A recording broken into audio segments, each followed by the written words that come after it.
What do you know about him? What are your thoughts? Roy came to us straight out of Newington with a couple of other guys, and instantly made a mark on the club, both from a personal point of view and cricketing point of view. He's a good guy as a youngster, and he was a very good cricketer, but he's a good mate. He remains a good mate of mine. Obviously, he's had his dramas over the last few years, but come through that. Him and Chris, and just one of the best blokes you'd ever want to meet. I think. And what did he, as well as on the field? What about off the field? What did you do for the club? Yeah, look, he's he's a pretty sharp guy, Roy, and he took over as president at some point in our life. I think 7 years.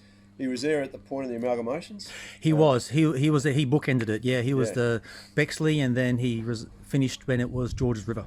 Yeah, so he took us through that period, which for a lot of people was a little bit difficult because, naturally enough, Bexley has got a proud history, and Canterbury were always the arch rivals. But from a pragmatic point of view, it was the right decision, and it's probably underpinned the success of the club today in terms of having so many teams, so many grades, so much success in, say, the under-24s and in other aspects of the game. Yeah.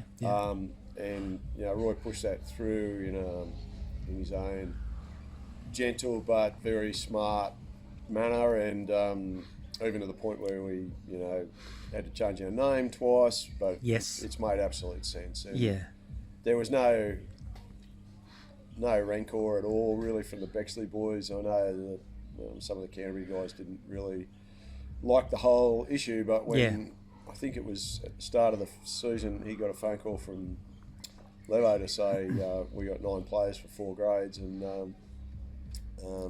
that gave us an opportunity to come together, but also from our perspective, looking at it very pragmatically, we got 2 extra grounds. We always struggled for a second ground. We were like vagabonds after. When I first started playing, there was only effectively 2 grades, A and B grade, so that was 80-81. Yep. And when Bruce Whitehouse came into the picture, he pushed very hard to get a third team, a third grade, as it was known in those days. And we didn't have a second ground, so therefore we were playing all over Sydney. Yeah. We were playing on weekends, on Sundays. And when the 4th grade emerged, and then it became even more difficult. Yeah. And to really be successful as a club, we needed 2 grounds. Yeah. We ended up with 3. And Roy navigated through all that, and it made so much sense. And it allows us to make money, through the canteen at the grounds. And, but more importantly, just allows us to have a proper club. So we can thank him for our great success now. Yeah, very much so. In terms of that process of amalgamation, which the reality I think for Bexley would have been that we would have continued to struggle along. Yeah. Struggle to get 4 sides every week, and trying to create, the Metros and the other 5th grade side, as well as we always had under 24s, but the success of the under 24s has been fantastic. And you can see the development that we've had down at Bland and Hutcho now with the new nets, the nets on the ground, the turf training wickets, which we had at Bexley actually when I first started. We had turf training wickets down the eastern end. Yep. I'm sure I've only practiced on those ones a few times in recent years. Yeah. When we came back to play 40s and 50s, but that's just a huge bonus. I reckon, for the. And did you get a chance to play with Roy? Oh yeah, played a lot of cricket with Roy. Yeah. I think I would have captained him early on, and he probably captained me as well. No, we became great mates, and he got seriously injured, as you know, up at Warringah, which probably ended his career with an eye injury. And I don't recall that. What happened there? He got hit from memory, and no one thought too much of it, but he ended up with a pretty serious eye injury as a result of it. Right. I can't quite remember the whole set of circumstances, but it was pretty serious. It wasn't good. Yeah. Okay. Yeah. My favourite moment about Roy Amos would be he'd be probably the funniest bloke I've ever played cricket with. And Roy, I knew as a young bloke. He went to Newington College, still going to Newington College when I first played with him. And it just so happened that he was living at San Susi, I think, and I was at Cronulla, and I used to pick him up on the way here to Bexley Oval. Right. And it didn't take me long to work out that this bloke was a real joker. And to this day, he breaks me up. with his humour. I know he's gone through some hard times recently with his health, but he's always been a positive player. But on the other hand, a very dedicated cricketer, both on and off the field. Yeah. A very astute guy as an administrator, and he took his humour to the field. Quite often I was a keeper and he might have been at first slip, and he'd have me in absolute stitches out on the field. Or a funny guy, an astute guy, and a real professional as an administrator. Yeah, because in that time too, he would have had his work cut out for him too, being the president for those 7 years, from say 96 over to 2003. Yeah, well, that was when the big changes happened, of course. It's when we sort of had the amalgamation between Canterbury and Bexley. Yep. And also when we changed across to Georges River. Yeah. And he did a lot of the legal background on the actual procedures on it. Through that whole time, yeah. And very professional that way. Yeah. On the field? On the field, he was a good all-rounder. Yeah. I can't remember playing a lot of first grade with him because he's a lot younger than me, of course, but I did play quite a bit with him, but probably more in the second grade. Yeah. And a good captain. Captain. It was always fun cricket with Roy on and off the field. Yeah. You got plenty of stories about Roy? Well, there's the one I just told you about when we played the final that you played in, I played in up at Westmead Hospital, and one of my memories of that game is Roy getting hit in the mouth and then sort of being back in at Carrows afterwards, or having a beer and having a chat and with a big fat lip. I can remember when Roy joined the club, because pretty much I'd been there about 3 or 4 years by the time Roy came along, and all that time I was the young bloke in the club, and then him and Steve Vaughan came along together straight, still in their last year at Newington, and sort of they took that off me, and he quickly became Roy the boy. Right. Good bloke, always got on well with Roy. We worked together on the committee. We played a lot of games together. Played in that final together. At one stage, we were the opening pair in first grade together. Oh yeah, okay. Would have been around about that time, 84, 85, around about that time, maybe a year or two later. Good all-round cricketer, could bat, could bowl. Okay, we were playing Blacktown in a one-day game down at Bexley. Now it was one of the best teams I've ever played in the fact that it was a third grade team. Creamy was captain, Tomo was in the team, Trevor was in the team, I was in the team, Roy was in the team, Pete Renfrey was in the team. That's a huge team. It was all the my best mates that I played with. Yep. We all ended up in this third grade side, and it was the last game of the year, I think, a one-day game, and we were playing Blacktown, and they must have got someone's son to fill in, and the kid was about. Well, as I say, each time the story gets told, right. The kid seems to get younger and smaller. Particularly when Trevor's telling the story. I'm surprised he didn't tell it. Yeah, okay. And we batted first and got a decent score, and we were always in control of the game, and we sort of took our wickets well. Roy was bowling really well and picked up a few wickets. And we got him 9 down and still had plenty of runs to play with, but we just couldn't get this last wicket. And it was this young kid that was in there. But then Kev changed the bowling round after he'd been there a while and brought Roy on, and Roy bowled to him. And then,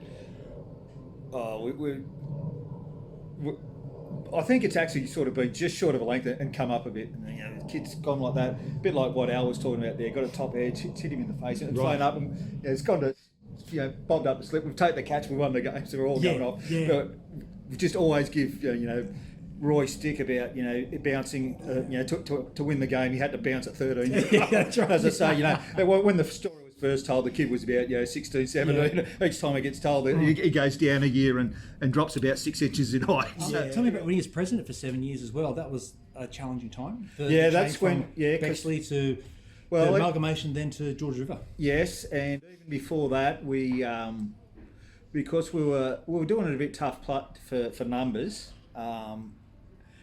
And there there'd been a report from I think it was the Sydney Cricket Association come out about growing the game of cricket around Sydney, and that they identified one of the growth areas as the Menai area. Right. And so before the Bexley Canterbury thing came about, myself and Roy, I was treasurer at the time. Bruce was secretary, and we'd had meetings with the Illawong Menai Junior Club about trying to provide a pathway for kids from that, because at that stage they were the growing club in the Sutherland Shire. Yeah. Our thinking at the time was that you could see that the Cricket Association was probably pushing for a Shires club to be based around that Menai area, particularly. Right. I think the idea was where they built the sporting facilities now, and so we decided to be a bit proactive, and rather than wait for that to happen, we thought, okay, we'll jump the gun and see if we can, basically be that Shires club. Yeah. So we started having meetings with, myself and Roy and Bruce started having meetings with the executive of Illawong Menai Cricket Club, a formal relationship with Illawong. But that's when, no sooner we started that, when the whole thing about, Canterbury going under, and us getting, suddenly, instead of meeting with the guys from Illawong, where our meetings were suddenly with Brian Freedman and the New South Wales, Cricket New South Wales, and with the office holders from Canterbury, about what we were going to do, and and that sort of that became the number one priority, and we never did get round to formalising anything with Illawong, but as I say, we still got plenty of players from one side. We Roy and I had both finished our playing days and time on the executive at Georges River, and then my young bloke started playing cricket. So he played with played most of his cricket with Illawong. So one thing I did was I made sure I got Roy.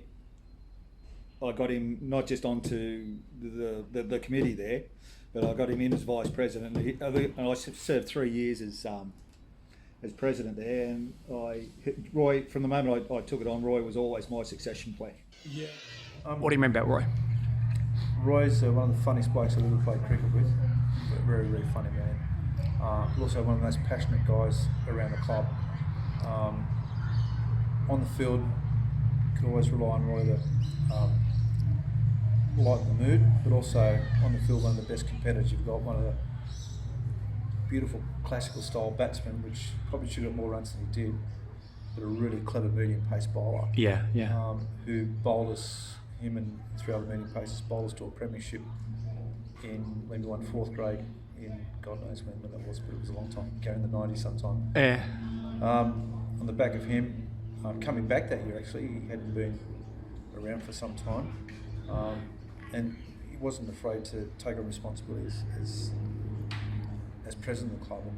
And that was a tricky time too, wasn't it? Led us through some tough times, and when we won the comp, which is great for the blokes playing on the team, but we weren't a club. We were, our 3rd grade side would struggle to fill a side every week. Get our 4th grade side would probably beat our 2nd grade side. Not that there's any stacking there at all.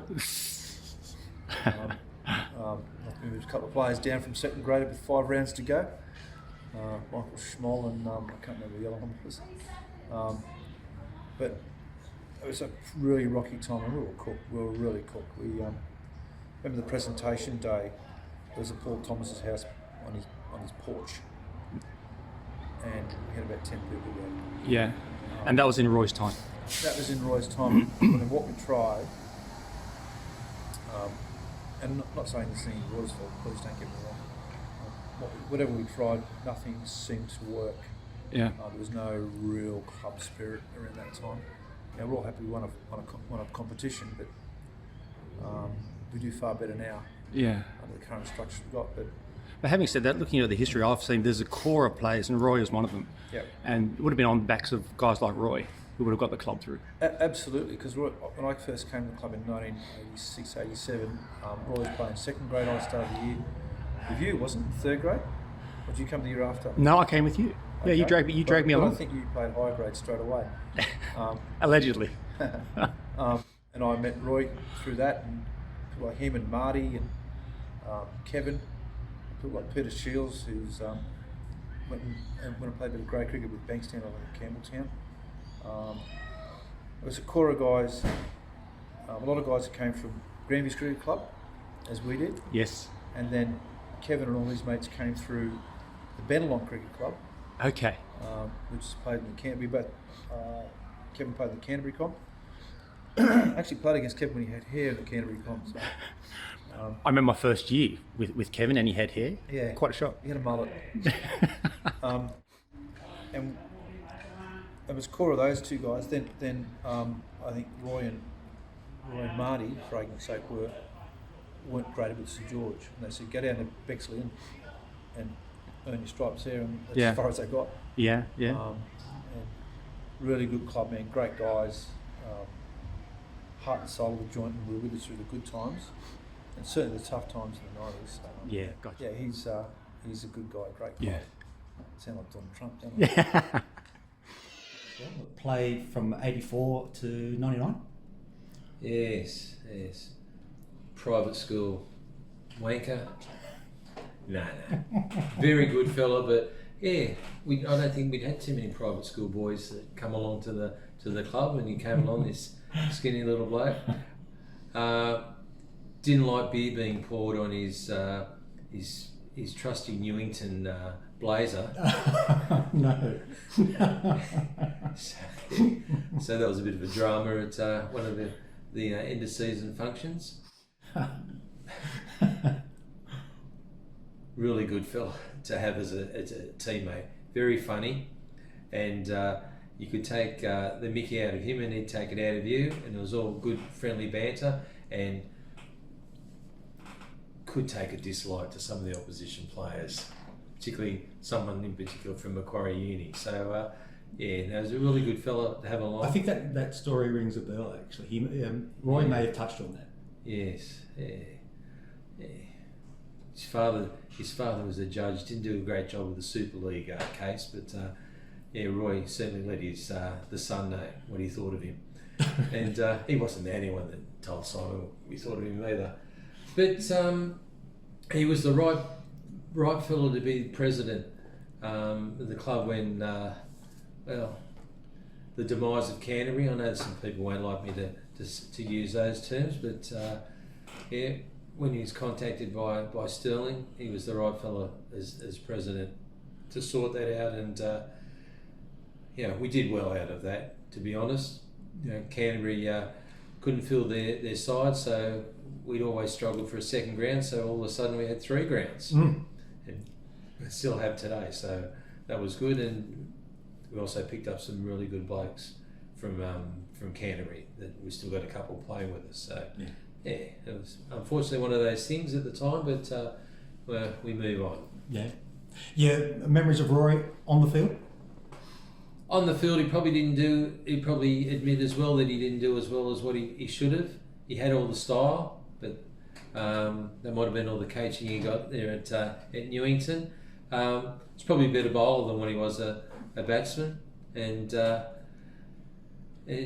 safe hands. But on the field, it was always good fun. It was always good fun. What are your personal memories? What are some of the highlights? Starting with on the field. You mentioned your eye injury. I've heard that a couple of times. What happened there? We were up at Warringah, and I was fielding short cover, short wicket, one of those. It was a quick single. I ran into the stumps to field the throw, and the throw was probably from just, so if I was mid-wicket, it was just short cover. Bounce throw came in. I remember watching the ball away, and just as I was about to take the ball, the bowler, I can't remember who the bowler was, stuck his hand out. Right. And it just flicked his finger. And I can remember seeing the hands here and then the ball being diverted. I could actually even see, I remember the stitches coming up, and it just smashed me in the left eye. Right. So I go down like a bag of crap. Fair bit of discomfort. I sort of realised straight away it wasn't great. And when the laughter subsided from guys like Renfrey and all those guys who thought it was one of the funniest things they'd seen, of me being smacked in the face and falling over. Right. We had a doctor playing for us. and he walked up, looked at mine, and just said, "Get to hospital." Like straight Yes. away, just went to hospital. So I went to Manly Hospital and ended up, what I'd done, I was basically squashed my eyeball flat Right. without rupture. So by the time I got there, it was just a red gelatinous sort of mess. I lost about 10% of my eyesight in the left eye. And that took, I couldn't move for weeks because I was worried about the retina detaching and all that sort of stuff and losing the actual eyesight. But yeah, so that was, after that, it sort of slowed me down. The dominant eye when I was batting, and I was a little bit worried about it, and I was just getting married and all that sort of stuff. So Yes. that sort of was the decline in my playing days. On-field memories, I mean, I didn't really have a great on-field memory. I was, I always say that my results didn't reflect my potential. Always found ways to get out, all that sort of stuff. But now I've got 1 year, the year we won the 4th grade premiership, I got 27 wickets, something like that. So that was probably my most successful bowling season. Batting, I always remember, my best batting innings. I remember batting absolutely hungover up at Epping, scoring 40 or 50, and I was batting with a I think he was a mate of Crewmy's actually, and he was just trying to make me throw up. So he was just, everything was basically tip and run. Right. As any batting partner would do. Absolutely, it was quite funny in the end. I remember a semi-final against Lane Cove at Bexley. We were trying to sort of bat out time. We'd already won on first innings. We didn't want to let them back into the game. Yeah. Last stage, I was batting down where I probably deserved to be. I did open in 8th grade, ended up batting 9 in 4th grade or something like that. Kevin's instructions were don't get out. So I went back. He's renowned for probably talking too much, using too many words. And they were the instructions. Just don't get out. I batted with Howie, and for some reason, instead of being very circumspect, I started smashing the crap out of them. So I ended up getting 66. Right. So I came off just before tea, thinking, "Oh shit, Kevin's going to absolutely give me absolute bollocking."